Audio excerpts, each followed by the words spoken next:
floating cottage. Ay isa meron ng ano, meron ng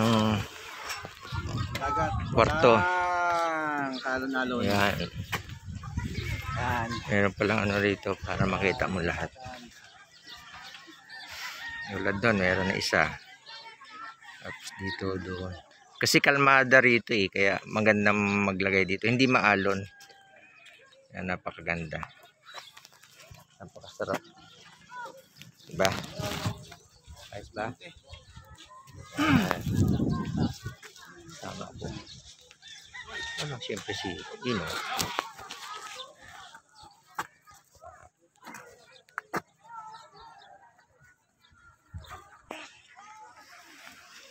Babaan tayo. Ang tropa.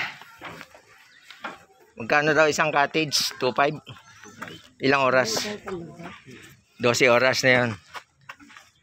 Oh. Yeah. Oh, yeah. Atik yan. Tapos mayroon na rin pala dun. Tapos dito. Ito maganda oh. Mayroon ng ano. Bisan ha. Bisan lang ha.